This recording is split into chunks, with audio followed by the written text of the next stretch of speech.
पार्थाय प्रतिबोधिताम् भगवता नारायणेन स्वयं व्यासेन गीताम् पुराणमुनिना महाभारतम्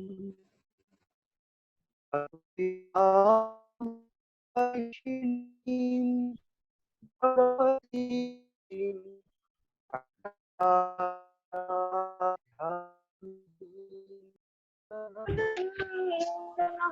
पार्थो वत्सः सुदीर्घोऽता दुग्धं दुःखं गीतामृतं गीतामृतं वसुदेवसुतं देवं कंसचाणूरमर्दनं देवकी परमानन्दं कृष्णं वन्दे वन्दे जगत् यं ब्रह्मा वरुणेन्द्ररुद्रमरुतः स्तुवन्ति दिव्यैस्तवैः वेदैः साङ्गपदक्रमोपनिषदैः गायन्ति यं सामगाः ध्यानावस्थिततद्गतेन मनसा पश्यन्ति यं योगिनो यस्यान्तं न विद्यासुरगणा देवाय तस्मै नमः। अथ श्रीमद्भगवद्गीतासु द्वादशोऽध्यायः भक्तियोगः। अर्जुन उवाच एवं सततयुक्ता ये भक्तास्त्वां पर्युपासते ये चाप्यक्षरमव्यक्तं तेषां के योगवित्तमाः। श्रीभगवानुवाच मय्यावेशमनो ये मां नित्ययुक्ता उपासते श्रद्धया परयोपेताः ते मे युक्ततमा मताः। ये त्वक्षरमनिर्देश्यम् अव्यक्तं पर्युपासते सर्वत्र गमचिन्त्यं च कूटस्थमचलं ध्रुवम् सन्नियम्येन्द्रियग्रामं सर्वत्र समबुद्धयः ते प्राप्नुवन्ति मामेव सर्वभूतहिते रताः। क्लेशोऽधिकतरस्तेषाम् अव्यक्तासक्तचेतसाम् अव्यक्ता हि गतिर्दुःखम् देहवद्भिरवाप्यते। ये तु सर्वाणि कर्माणि मयि सन्न्यस्य मत्पराः अनन्येनैव योगेन मां ध्यायन्त उपासते तेषामहं समुद्धर्ता मृत्युसंसारसागरात् भवामि न चिरात् पार्थ मय्यावेशितचेतसाम् मय्येव मन आधस्व मयि बुद्धिं निवेशय निवसिष्यसि मय्येव अत ऊर्ध्वं न संशयः। अथ चित्तं समाधातुं न शक्नोषि मयि स्थिरम् अभ्यासयोगेन ततो मामिच्छाप्तुं धनञ्जय अभ्यासेऽप्यसमर्थोऽसि मत्कर्म परमो भव मदर्थमपि कर्माणि कुर्वन् सिद्धिमवाप्स्यसि अथैतदप्यशक्तोऽसि कर्तुं मद्योगमाश्रितः सर्वकर्मफलत्यागं ततः कुरु यतात्मवान् श्रेयो हि ज्ञानमभ्यासात् ज्ञानात् ध्यानं विशिष्यते ध्यानात् कर्मफलत्यागः त्यागात् शान्तिरनन्तरम् अद्वेष्टा सर्वभूतानां मैत्रः करुण एव च निर्ममो निरहङ्कारः समदुःखः सुखक्षमी सन्तुष्टः सततं योगी यतात्मा दृढनिश्चयः मय्यर्पितमनो बुद्धिः यो मद्भक्तः स मे प्रियः यस्मान्नो द्विजते लोको लोकान्नो द्विजते च यः हर्षामर्षभयोद्वेगैर्मुक्तो यः स च मे प्रियः अनपेक्ष शुचिर्दक्ष उदासीनो गतव्यथः सर्वारंभ परित्यागी यो मद्भक्तः स मे प्रियः यो न रुष्यति न द्वेष्टि न शोचति न काङ्क्षति शुभाशुभ परित्यागी भक्तिमान्यः स मे प्रियः समः शत्रौ च मित्रे च तथा मानापमानयोः शीतोष्ण सुख दुःखेषु समः संग विवर्जितः तुल्य निन्दास्तुतिर्मौनी सन्तुष्टो येन केनचित् अनिकेत स्थिरमतिः भक्तिमान् मे प्रियो नरः ये तु धर्म्यामृतमिदं यथोक्तं पर्युपासते श्रद्धदाना मत्परमा भक्तास्तेतीव मे प्रियाः ओम तत्सदिति श्रीमद्भगवद्गीतासु उपनिषत्सु ब्रह्म विद्यायां योगशास्त्रे श्रीकृष्णार्जुन संवादे भक्ति योगो नाम द्वादशोऽध्यायः हरि ओम तत्सत् हरि ओम तत्सत् हरि ओम तत्सत्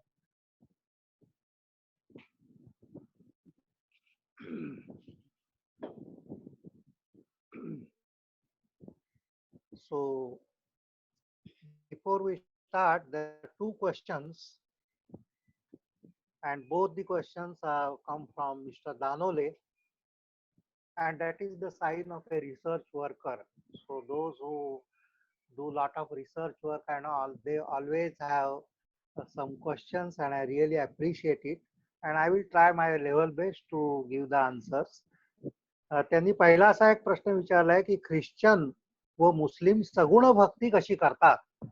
तर माझ्या मते जे जे काही संकल्पात्मक आहे ती सगळी सगुण भक्तीच आहे. म्हणजे ईश्वराची कोणत्याही प्रकारची संकल्पना केली की ती सगुण भक्तीच होते. So I am not a scholar in Islamic studies or in Christian studies, but then the Christians have that Trinity, you know, Father, Son, and the Holy Ghost. And moreover, the most important thing is that they do believe in Bible, you know, which is the faith in Bible. Faith of any kind is saguna bhakti only. Guna, सगुण याचा अर्थ फक्त मूर्तीपूजा असे होत नाही.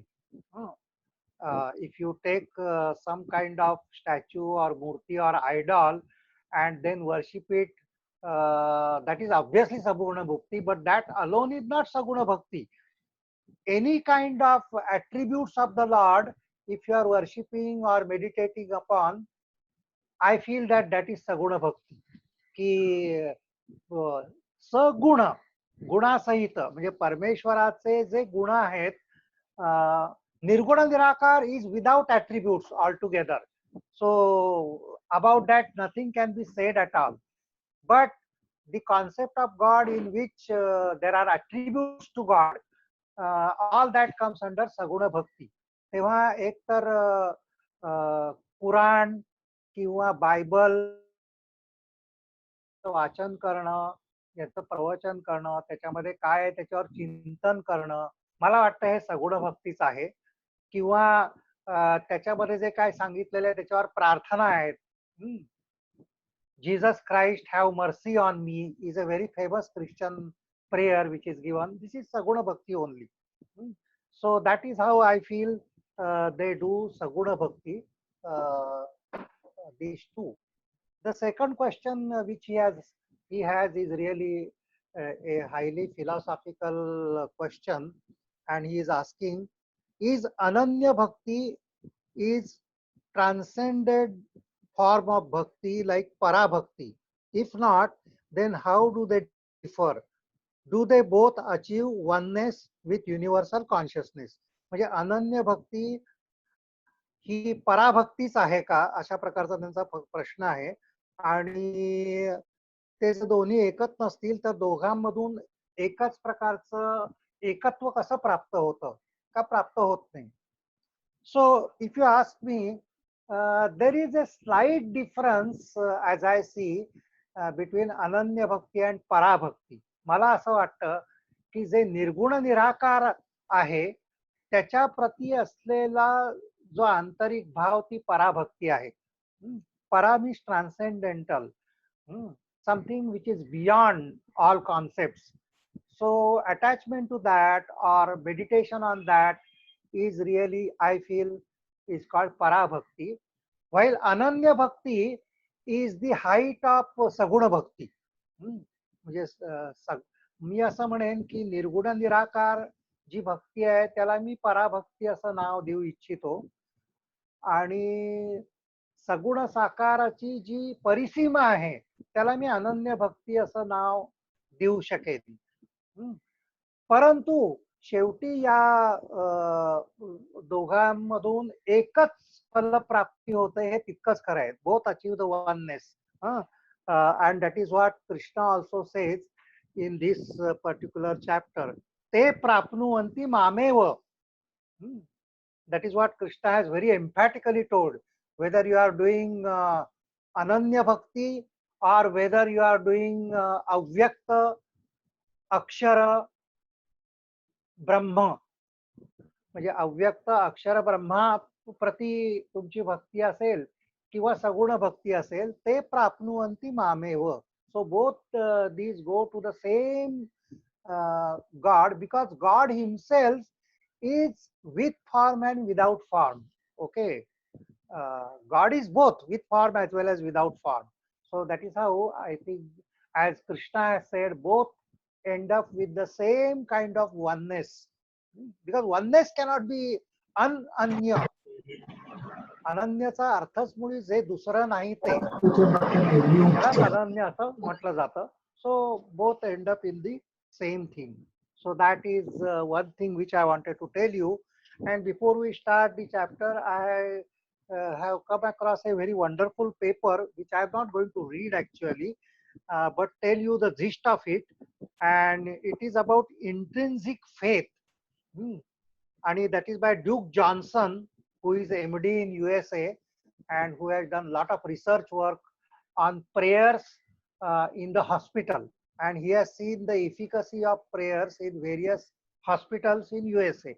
आणि प्रार्थनेचा उपयोग healing करता किती होतो याच्यावर त्यांनी रिसर्च केला. आणि तो जो रिसर्च होता, जो 1200 पेशंटवर हा रिसर्च झाला एका ठिकाणी, आणि दुसऱ्या ठिकाणी 980 पेशंटवर रिसर्च झाला. So sufficient number of research they have done. आणि the most wonderful thing is it was a blind kind of research. म्हणजे असं की जे पेशंट्स होते ते 2 ग्रुपमध्ये डिव्हाइड झाले, आणि एका ग्रुप करता प्रार्थना म्हटली गेली आणि दुसऱ्या ग्रुप करता प्रार्थना नाही म्हटली गेली. आणि ज्यांच्याकरता प्रार्थना म्हटली गेली त्यांना ठाऊक नव्हतं की आपल्याकरता कोणीतरी प्रार्थना करतायत, आणि जे प्रार्थना करणारे ग्रुप होते त्यांना पण माहिती नव्हतं की कुठच्या ग्रुप करता आपण प्रार्थना करतोय. So that was the blind study which they conducted, and they have found extraordinary results. So that is one very interesting thing, and that paper is there with me. I'm not going to read it as such, but then what he has concluded in that paper is very important. He has distinguished between intrinsic faith and extrinsic faith. म्हणजे intrinsic faith याचा अर्थ असा की जो कोणी अगदी regular बेसिसवर पूजा पाठ म्हणा किंवा कोणतंही आध्यात्मिक ध्यान धारणा काही असो, जे काही आध्यात्मिक साधना आहे ती अतिशय रोजच्या रोज जे करतात त्यांना इंट्रिन्सिक फेथ असं त्यांनी म्हटलेलं आहे. आणि एक्स्ट्रिन्सिक फेथ म्हणजे जे कधी कधी करतात तर त्यांचा खूप जास्त विश्वास नाहीये. आणि त्याच्यामध्ये तिथे ॲग्नॉस्टिक्स म्हणजे ज्यांचा अजिबातच विश्वास नाहीये, परमेश्वराला मानत नाहीत असे लोक वगैरे टाकलेले आहेत. आणि he has found that there is lot of difference in the health status of those who have an intrinsic faith and those who do not possess it. आणि त्यांचं असं कॅल्क्युलेशन आहे की आयुर्मर्यादा जी आहे ती जवळजवळ 7 वर्षांनी जास्त असते ज्यांचा इंट्रिन्सिक फेथ असतो त्यांचा. थोडक्यात म्हणजे काय की जे काही कोणत्याही प्रकारचं धार्मिक साधना किंवा आध्यात्मिक साधना अत्यंत रोजच्या रोज करतात त्यांची आयुर्मर्यादा जवळजवळ 7 वर्ष जास्त असते असं त्यांचा स्टडी सांगतो. compared to those who do not have any such beliefs or do not do any such kind of thing in the name of yoga or in the name of any kind of religious faith or anything. So that is an intrinsic faith. That paper is there. दुसरं म्हणजे एक अलेक्झिक Carrel यांनी एक prayer व अतिशय सुंदर, he is a Nobel laureate and physiologist. म्हणजे basically he is a doctor and he is a physiologist आणि he is a Nobel laureate as well. त्यांनी असं म्हटलेलं आहे की जो प्रेयरचा इफेक्ट असतो म्हणजे प्रार्थनेचा जो इफेक्ट असतो as much as the secreting glands असं तो म्हणतो की आपल्या ज्या ॲड्रेनल ग्लँड्स असतात टेक्रिशन्स म्हणजे आपल्या अनॉटॉमी आणि फिजिओलॉजी मध्ये येतात तितकेच measurable changes come by prayer. That is what he says. Those changes which come in the anatomical and physiological processes through prayer are measurable according to him, who is a Nobel laureate, not an ordinary person. And I am not going to read it, but the last line which he has written is very beautiful. He says, true prayer is a way of life. The truest life is literally a way of prayer. तर अतिशय सुंदर असं मला हे वाटलं आणि म्हणून I just wanted to share it with you today at this particular class. म्हणजे कोणत्याही प्रकारचं जी भक्ती आपण करत असो, anything which is there, if it is continuous effort for some time, म्हणजे असा आपण टाइम जर राखून ठेवला साधने करता तर त्याचा उपयोग हा स्वास्थ्याकरता सुद्धा म्हणजे शारीरिक मानसिक या स्वास्थ्याकरता सुद्धा अतिशय चांगला होतो. हे त्यांनी प्रयोगाने सिद्ध केलेलं आहे हॉस्पिटल्स मध्ये. तर हे खूप महत्वाचं आहे आणि मला आज जास्त करून हे शेअर करावं असं वाटलं कारण ज्या परिस्थितीमध्ये आहोत आपण त्या if all these things whatever they have said we apply in our real life. Now we come to the Gita chapter where the 8th stanza where we ended. मयि बुद्धिं निवेशय निवसिष्यसि मय्येव अत ऊर्ध्वं न संशयः. म्हणजे भगवान श्रीकृष्ण असं म्हणतात की मन आणि मध्येच एकाग्रतेने at all times, if your mind is with Lord, if your intellect is with your Lord, if you are with Lord, nivasishyasi mayyeva, if you are abiding in God consciousness, then of course within no time you progress. Without you reach him. आता ऊर्ध्वम न संशया की तुम्ही परमेश्वरापाशी लगेचच पोचता. तर ही अनन्य, या अनन्य भक्ती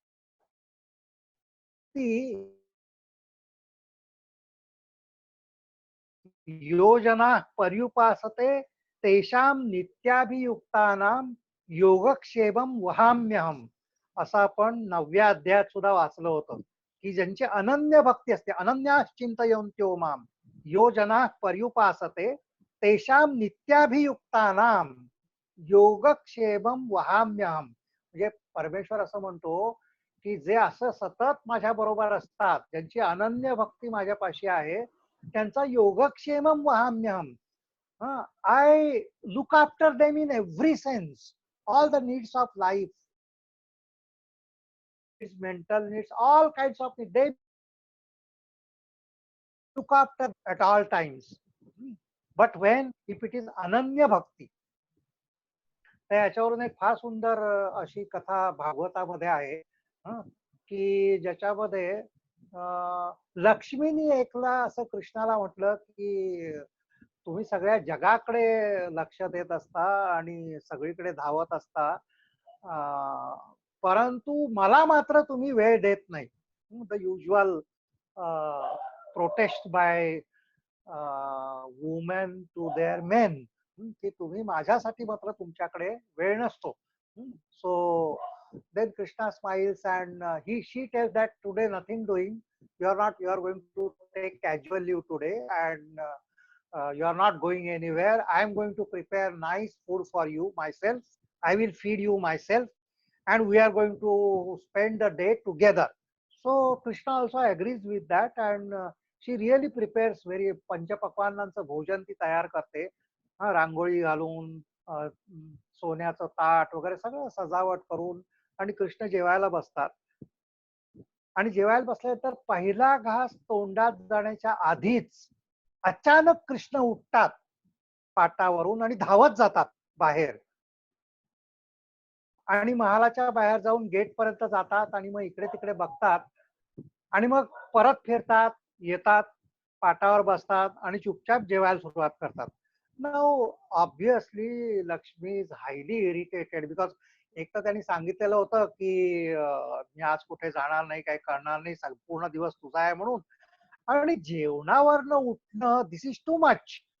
so she was so much irritated and she said that you are so mischievous all the time.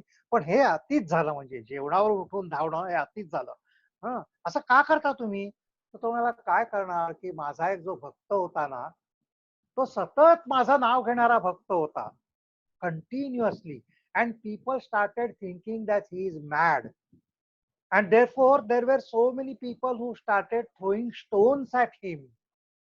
की खरोखरच लोकांनी असं ठरवलं की तो वेडा झालेला आहे, आणि लोक त्याला वेडा समजून त्याला दगड मारू लागले, आणि तरी सुद्धा तो माझं नाव घेत होता. जेव्हा असा एखादा भक्त असतो की ज्याने संपूर्णपणे सगळंच माझ्यावर सोडलेलं असतं, तेव्हा मी माझा राहतच नाही, असं कृष्ण सांगितलं. आणि म्हणून मी ओढला गेलो त्याच्याकडे. I had to rush. Then she said, then why did you come back? Then he said that by the time I reached the gate, she also had lifted the first stone. की त्याने सुद्धा शेवटी एक दगड त्याच्या हातात घेतलेला होता जो, आणि now he is capable of defending himself. So this is the difference between अनन्य भक्ती and the bhakti which can go only to a certain extent. की त्याची सुद्धा भक्ती होती, पण जेव्हा त्याला असं कळलं की आता आपण मरूनच जाणार आहात, आणि आता काय अजून परमेश्वर आलेला नाही, तेव्हा आता माझं संरक्षण मलाच करावं लागेल, असं ज्या क्षणाला त्याला वाटलं आणि ज्या क्षणाला त्यांनी दगड उचलला, त्या क्षणालाच कृष्ण परत फिरून गेला. सो अनन्य भक्ती हॅज टू बी अनन्य bhakti at all times, and then only this applies what he is saying, that then you are always with him at all times. आणि दुसरी गोष्ट, फार महत्वाची गोष्ट, की जी श्री अरविंदांनी सुद्धा फार महत्वाची म्हणून सांगितलेली, ती म्हणजे अशी की मेनी टाइम्स भक्तीमध्ये जो समर्पणाचा भाव येतो तो तामसिकतेतून आल्याची शक्यता असते. की you don't want to do anything, आणि आपण असं म्हणतो की सगळं मी परमेश्वरावर सोडून दिलेलं आहे. थोडक्यात म्हणजे असेल माझा हरी तर देईल खाटल्यावरी, अशा प्रकारची जी भक्ती आहे ती बिलकुल अनन्य भक्ती नाहीये. ही तामसिकतेतून आलेली भक्ती आहे. की सगळं काही परमेश्वरावर मी सोडून देतो, म्हणजे मला परमेश्वर असेल माझा हरी तर देईल खाटल्यावर, मी आपला पडूनच राहणार. सो दिस इज तामसिक type of Bhakti. This is not समर्पण.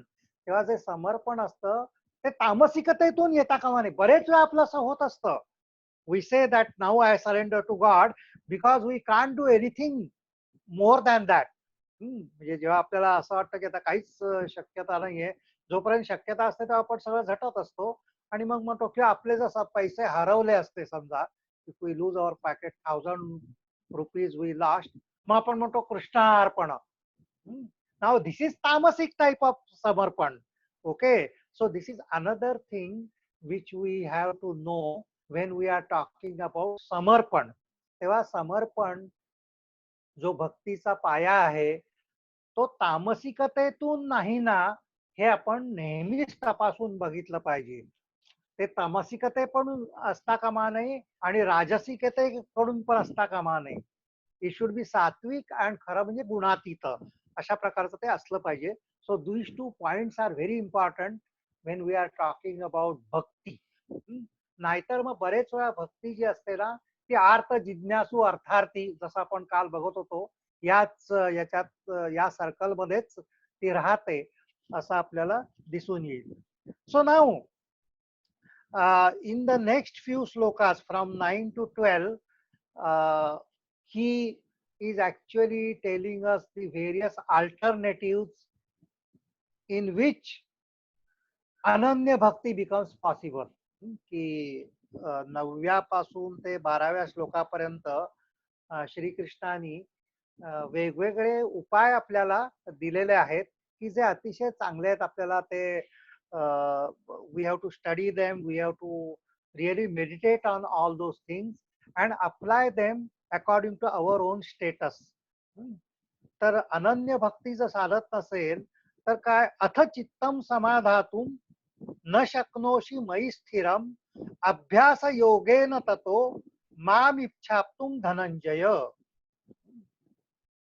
की अशा प्रकारे जर अनन्य भक्ती म्हणजे you are always with God. Now it is very easy to say that you abide in God only, you always remain in God consciousness, be with God at all times. हे म्हणणं फार सोपं आहे. ऍक्च्युअली हे शक्य होतं का, तर ते जवळजवळ शक्य होत नाही. सर्वसाधारण माणसाला तर अजिबातच शक्य होत नाही. म्हणून भगवान असं काय म्हणतात, अथ चित्तम समाधातुम न शक्नोषि मयि स्थिरम. माझ्यावर चित्त स्थिर करणं हे जर तुला शक्य होत नसेल तर तू काय करशील. आपण म्हणू की हे मला पटतंय हो तुम्ही म्हणताय ते, परंतु मला नाही. मी भगवंताची प्रार्थना करायला सुरुवात केली किंवा भगवंताचं चिंतन करायला सुरुवात केली की 4 मिनिटात 2 मिनिटात माझं मन दुसरीकडे जातं, भौतिकतेकडे जातं. We go to so many thoughts. I need not elaborate on that because that is our experience at all times. That even for 5 minutes we are not able to concentrate on one object.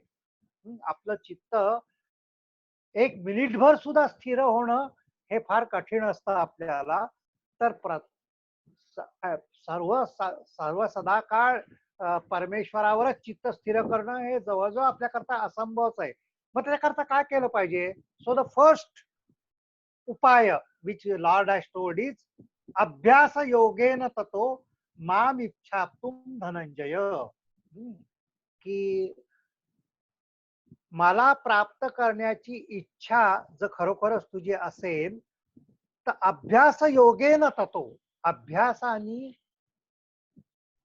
हे तुला शक्य होईल. So first of all you decide that you want to be with Lord. तुम्हाला अनन्य भक्तीकडे जायचं असा तुमचा खरोखर संकल्प आहे का हे स्वतःला विचारा. और यू वॉन्ट टू बी अर्थ जिज्ञासू अर्थार्थी, म्हणजे जेवढं जमेल तेवढंच आम्ही भक्त होतो. That is up to us. Okay, but if you want to reach the peak of bhakti, अनन्य bhakti, then abhyasa yogena tato, ki you have to really do lot of abhyasa. And what that abhyasa, we have seen in the 6th chapter, yato yato nischarati manah chanchalam asthiram tatastato niyam yaita atmani eva vasham nayet. असं भगवंतानी सांगितलेली आहे की there are two things. The moment you know that mind has gone away from God and is now wandering here and there, येतो येतो निश्चराती. कुठे कुठे जिथे जिथे मन भरकटत असेल, don't fight with the mind, don't get irritated that mind has gone away, but simply become aware that mind has gone away. That is the first thing. बऱ्याच वेळा आपण ध्यान विषयापासून आपलं चित्त दूर गेलेलं आहे या प्रतीच आधी सजग नसतो. बराच वेळ मध्ये जातो आणि आपल्याला असं कळतं की अरे मी तर कृष्णावर ध्यान करीत होतो आणि कधी दुसरे मुलाचा विचार सुरू झाला, कधी कुठच्या बघितलेल्या सिनेमाचा विचार चालू झाला, मला कळलंच नाही. आणि कितीतरी वेळ मी त्यात घुटमळत होतो आणि आता आठवण आली की अरे मी तर ध्यानात बसलेलो होतो. The first thing is you should recognise that the mind has gone out and it is wandering. येतो येतो निश्चरती. आणि याचं कारण मनश्चंचलम अस्थिरम, मनाचा स्वभावच मुळी चंचल आणि अस्थिर असा आहेच. ततस्ततो नियम येत, तिथून तिथून त्याला परत खेचून आणा. आत्मनी एव वशम नयेत. And be with the object of meditation, be with Krishna at all times. तर हा अभ्यास आहे खरं म्हणजे की the moment the mind goes away from the Lord, bring it back to the Lord again, again it will go, again bring it back. म्हणजे पतंजलींनी सुद्धा जी अभ्यासाची व्याख्या केली आहे, तत्र स्थितौ यत्नः अभ्यासः, त्या स्थितीमध्ये म्हणजे ध्यानावस्थेमध्ये किंवा चित्तवृत्ती निरोधाच्या स्थितीमध्ये राहण्याचा प्रयत्न म्हणजे अभ्यास. तत्र स्थितौ यत्न अभ्यास. सो युअर प्रयत्न should be to stay with Lord, is your प्रयत्न to be with Lord, to meditate on Lord.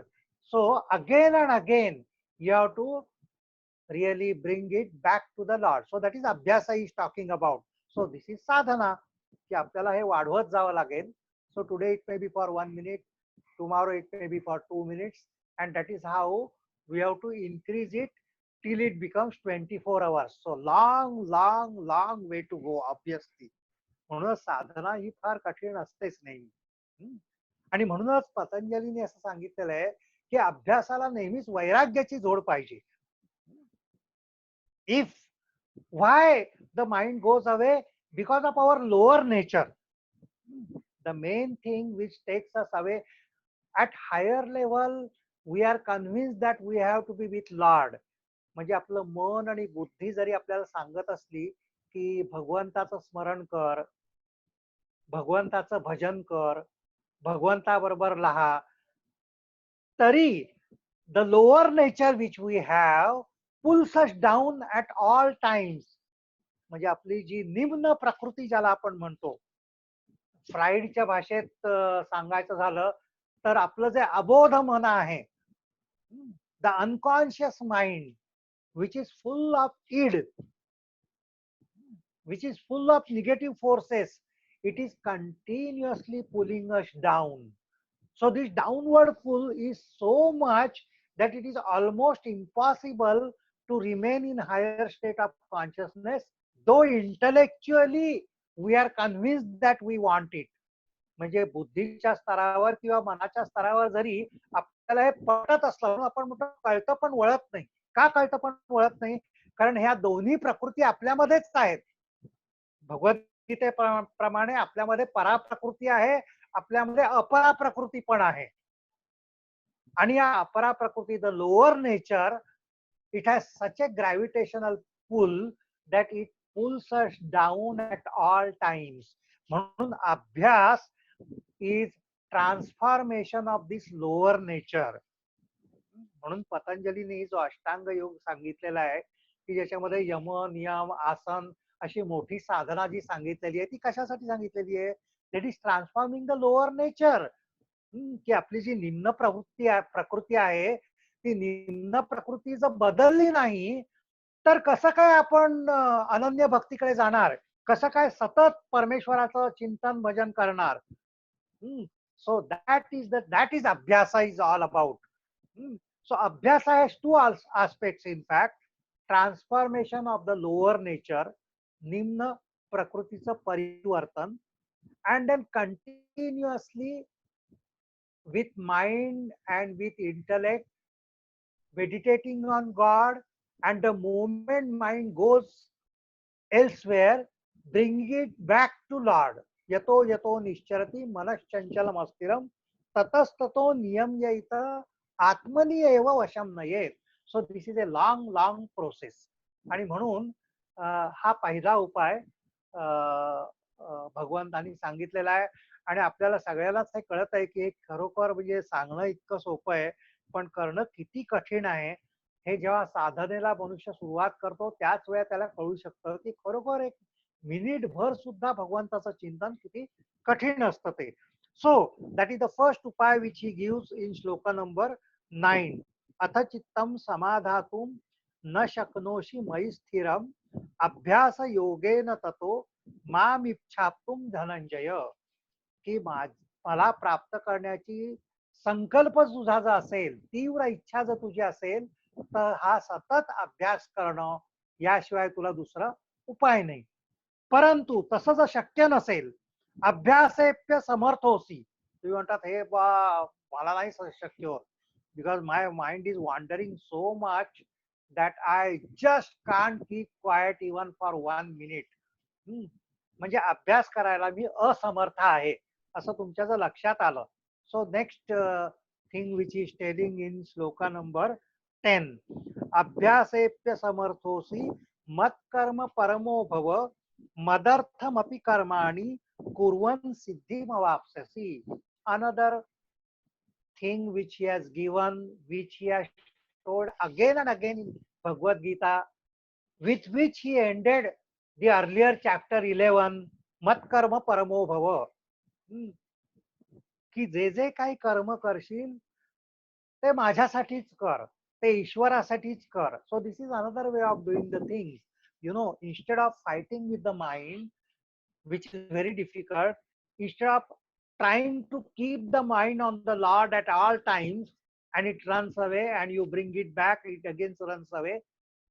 If you find it impossible, हा अभ्यास जर तुम्हाला अशक्य वाटला, तर यद्यत कर्म करोति तत्तदखिलम शंभोतव आराधनम. की मत्कर्म परमो भव, कर्म हीच तुझी पूजा असू दे. That is another thing which he has told की जे जे काही तुम्ही करत असाल, कोणची action. So action doesn't matter. Even sweeping the floor, sweep it for Lord. Cooking the food, cook it for Lord. Even if you are taking bath, feel that you are actually giving bath to the Lord. Okay, anything which we are doing, it should be for the sake of Lord. That is what he says. मत कर्म परमो भव.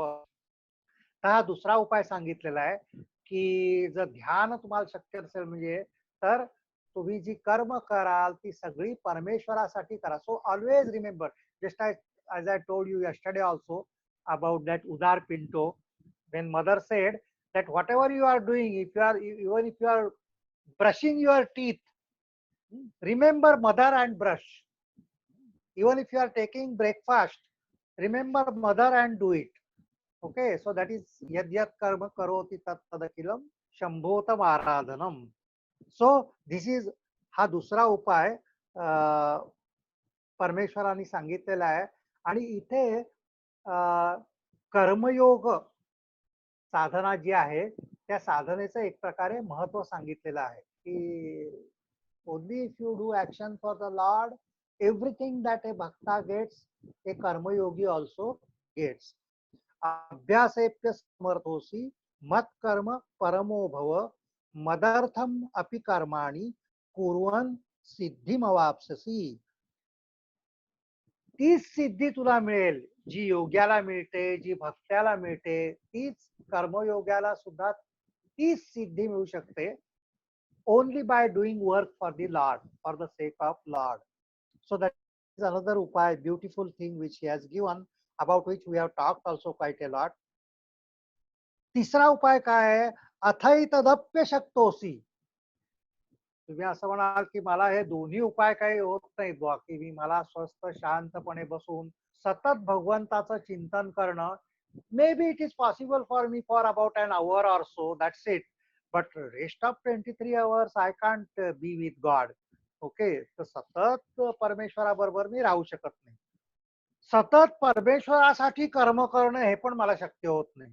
I may do it for some time, म्हणजे पूजा विधी वगैरे जेव्हा मी करतो किंवा काही मी धार्मिक कृत्य करत असतो, I do really feel that I am doing it for the sake of Lord.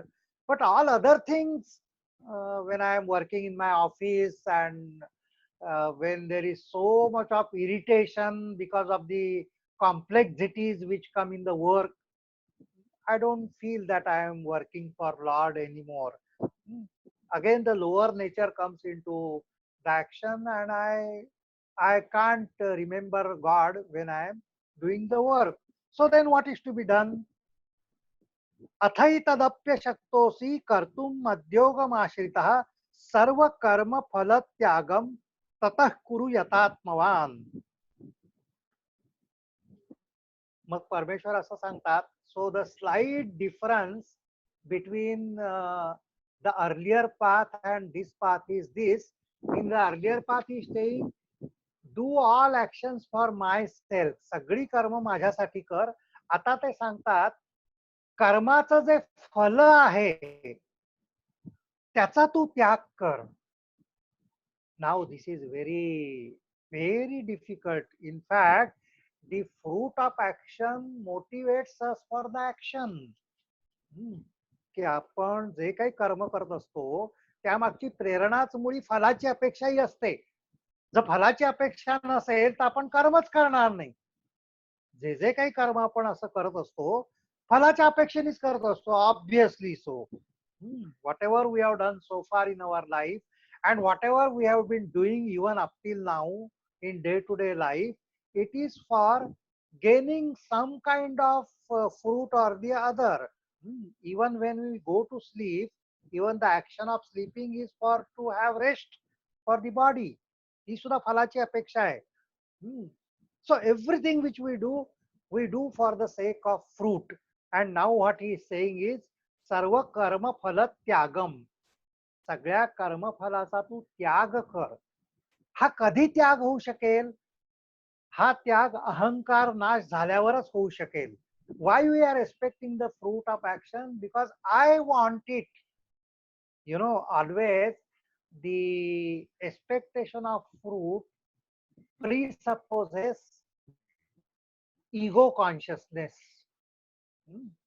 फलाची अपेक्षा मला असते, अहंकाराला असते.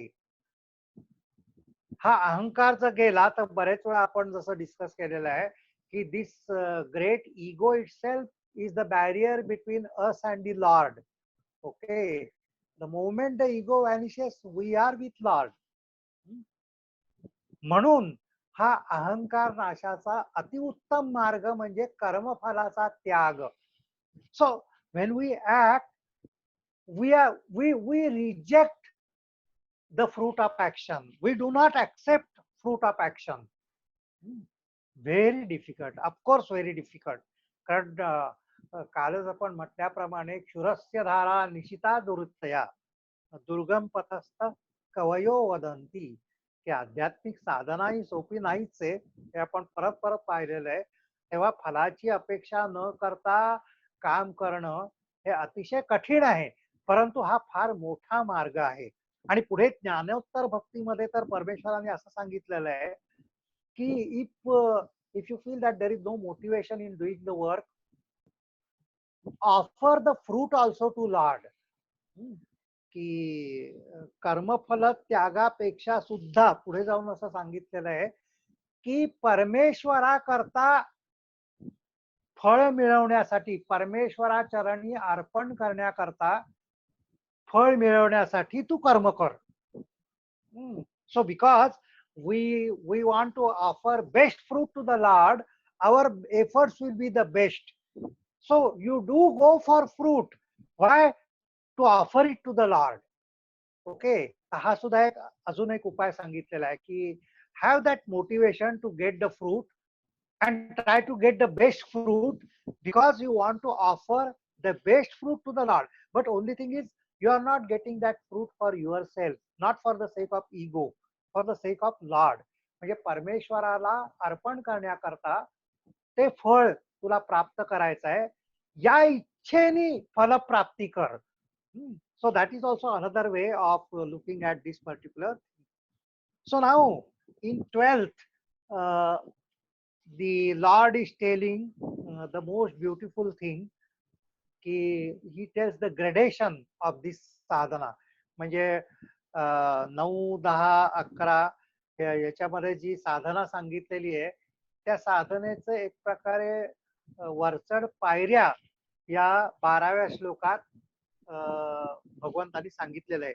श्रेयो हि ज्ञानम अभ्यासात ज्ञानात ध्यानम विशिष्यते ध्यानात कर्मफल त्याग त्यागात शांतीरनंतरम.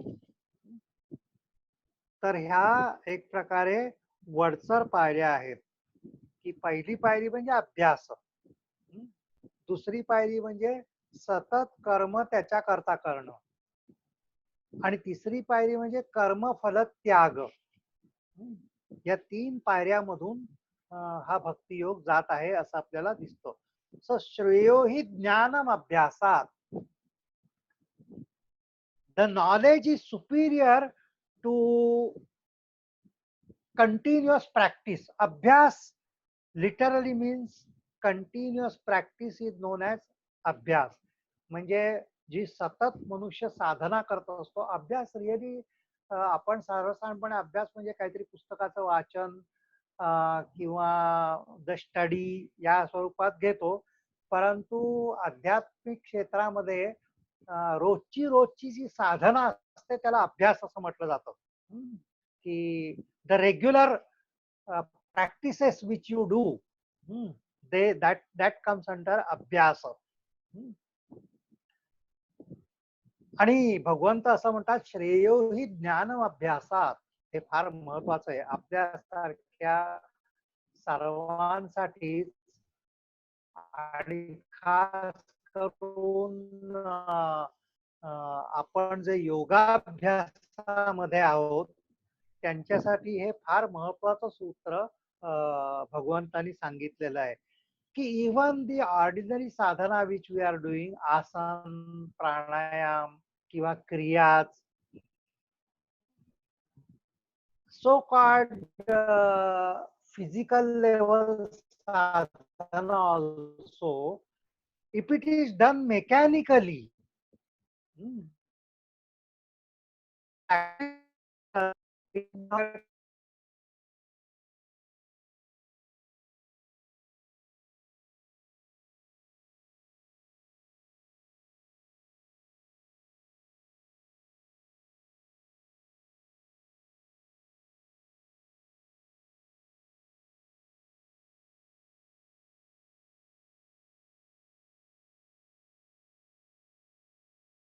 which are really out of our control, we are bringing some sort of voluntary control.